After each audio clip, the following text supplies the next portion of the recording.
Hey guys, welcome back. So the question is, to be or not to be? What do I mean? So should a property be jointly owned between husband, wife, father, son, mother, son, two brothers and sister, or not? Jointly owned. And what are so should it probably be jointly owned or not? What are few of the considerations that you should take into account before you make that decision? Show real fast.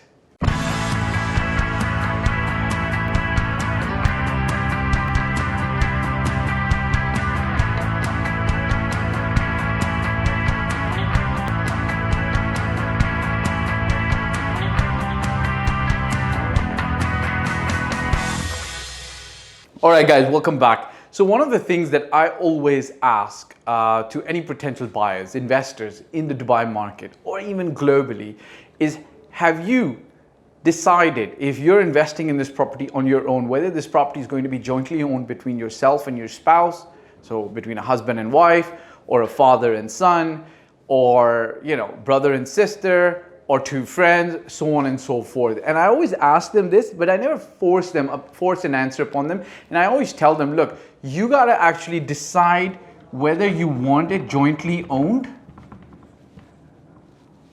or not, okay? Now I'm gonna explain a few things around jointly owning a property. Some of the ramifications.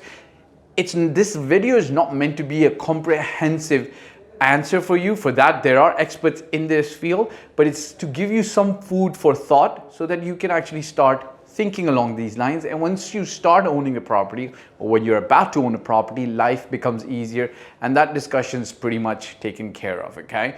Now there's two scenarios. One is a husband, wife sometimes deciding whether the property is going to be jointly owned, or another scenario could be where a husband and wife or an individual decides that a property should be under a company, okay? Now, I'm not a tax expert, but a lot of people in the US, Canada, Europe, they opt for option number 2, where instead of putting properties under their own personal names, they opt for putting a property under a company name. Now, what are the tax implications on these? You need to talk to a tax accountant in your country, and then to an expert in the UAE. What kind of company is allowed to own a property? What's the reporting standards around that? All of that you need to decide. Similarly, the benefits or the non-benefits of owning a property jointly are again something that you need to decide. Now, my role as a real estate expert or an advisor is to highlight for you and give you some food for thought along what the process is and the costs that might be incurred. Here's something that I need you to consider and why you must have this sorted out before you start putting one singular name on a property, okay? If you are right now at the stage of just a booking form with a developer or sometimes even a sales and purchase agreement, you might be able to change this and make a decision on this. Sometimes you can't. Don't take my word for it, ask the developer. But once you get a title deed issued, okay, or Okud, which is for off-plan developers, off-plan properties in Dubai, then any change is going to incur government and service fees, okay? Which is why you should have this decided prior to getting into the process. Now I'm going to explain to you a few loose things around money, okay? Number 3, around money, okay? Because, for example, let's say you own the property just in your name. Let's just take the first example, husband and wife, okay? Just a husband and wife's property. Essentially speaking, if the husband owns the property just in his name, but 2 or 3 years down the lane, he decides, hey, I want to introduce my wife as a 25, as a 50 or a 70% partner in the property. Or if the wife owns the property just in her name and she wants to introduce the husband as a joint owner in the property at 10%, 15%, 50%, 70%, whatever the case might be, there's still going to be some fees that you're looking to pay. And now I'm going to give you a very broad stroke, very loose amount of fees that you're looking to pay, okay? Because when you're transferring to a blood relative, the fees are generally low, okay? If you're going to transfer to a friend, the fees is going to be higher, okay? So if you're transferring, let's say if the husband is transferring to his wife half of the ownership, or wife is transferring half of the ownership to the husband, note these very basic fees, okay? There's going to be about a 4,000 dirhams evaluation fee from the Dubai Land Department. There's going to be a 4,000 dirhams. These are today's fees, and these could change. 4,000 dirhams for the trustee fee, okay? So that's evaluation, trustee fee. The person who's going to run the process for you will probably charge you 6,000 dirhams for his services. Then there's going to be like few thousand dirhams here and there for NOC and so on and so forth. Then there's going to be actual transfer fees. This is much less. It's not calculated at 4% at the moment. It's much less. I don't want to quote it, but it's quite a small fraction. It's less than maybe 10 or 5,000 dirhams, but let's just assume it's somewhere between 2,000 to 10,000, and I'm not guaranteeing it's this much. At the moment, if you were to transfer a property or any share of a property to anybody who's not your blood relation, generally speaking, it's a 4% fee, okay? But look, 4% fee on 1 million would be 40,000. But since this is a husband and wife transfer, it's going to be much less. So I'm just giving you an estimate between 2 to 10,000. It could be 3,000, 4,000, whatever. And then there's some other fees. But even if you just total these come to 14, 15.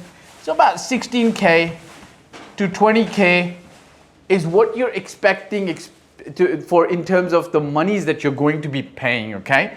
The other thing, which is why ideally this should be decided at the time of purchase of the property. There's one other part that I need you to actually consider. If a property, because you might ask me, well, if I do have the property jointly owned, what happens afterwards, okay? Here's essentially what's going to happen. At the time of handover, if the property is jointly owned, both parties need to be present. At the time of renting and any contracts that need to be signed, both parties will have to sign the contracts and the agreements. Now, in general, in the Dubai market, we are able to overcome the requirement of both parties having to be present. Again, in the time of sale as well, both parties will have to be present. Handover of the apartment, I meant. So if husband and wife, but now maybe you live in the UK and you're like, hey, if I need to get that apartment handed over, I've got many kids. Kids are generally many, right, Deborah? If you have 5 kids, they're many. But let's say a husband and wife have a discussion and the wife's like, dear husband, can you take care of the kids while I go take over the handover? Maybe everybody can't travel. Maybe you're working, so you might think like, we both of us cannot come into the country together. Very easy. What you do, how you resolve this is you issue a power of attorney to both parties, okay? So the wife gives the power of attorney to the husband to be able to fully transact on the property, and you can limit some of the powers in the power of attorney. For instance, the wife could say the husband can do everything, including renting the property, even collecting money in his name for the rent that's coming, but cannot sell the property, or vice versa. Or you could give them a comprehensive power of attorney if you like. Now that power of attorney would suffice for one party to come into the country and take over all of the issues. Or if you have a property management company like ours, then you can just pass it on to us, and we can manage all of these things and keep you apprised, okay? Now, again, there is a wills expert. I don't want to be the bringer of sad news to anybody, but I'm just looking at all angles, and there are times when people, we call it croaking, leave this earth's atmosphere to another place. I'm trying to avoid the word that that I'm trying to avoid. And when that happens, you have to understand that the power of attorney at that state becomes null and void, okay? So if one partner leaves the earth's atmosphere to the other atmosphere, then at that stage the power of attorney actually becomes null and void, because that person's given that person the ability to transact on their behalf while they were alive, And now that they're gone, the courts in Dubai or the UAE are then going to want to know who the inheritors or heirs are, who would then be brought into the whole process to decide on that partner's behalf, right? I'm going to make a full video. In fact, I'm going to actually interview Deborah. I need you to remind me, a wills expert, okay? I want you guys to put a wills expert's details in the video. In the description, they'll put it. His name is Mr. Muhammad Maria. He's been doing this for 20 plus years in the UK and in Dubai. And we'll put his his details there because he's pretty good, right? So he knows what he's talking about. So in those scenarios, you guys can reach out to him and get his advice. And if I get an opportunity, I'll interview him as well, okay? So guys, to be jointly owned or not to be, food for thought. It's something that you need to consider and come to the right, essentially the best decision at that moment in time while you're about to own the property, and foresee the near 5 to 10, 20 years future as best as possibly can, and then make a decision. Happy investing. Okay guys, so thanks for watching. My name again is Fahd Dawood. I've been doing this for 14 plus years. I started in 2006 in Toronto, Canada, and since 2007 I've been doing this in Dubai. I generally talk about real estate, your life, my life, and our path to allowing financial bliss coming to us. If you want to work with me, such as buy a property in Dubai, or you need general advice, you can hit me up on in the contact form below. If you've liked this video, I'd appreciate if you subscribe, press the bell icon, and hit the like button and share it with other friends. Ciao for now.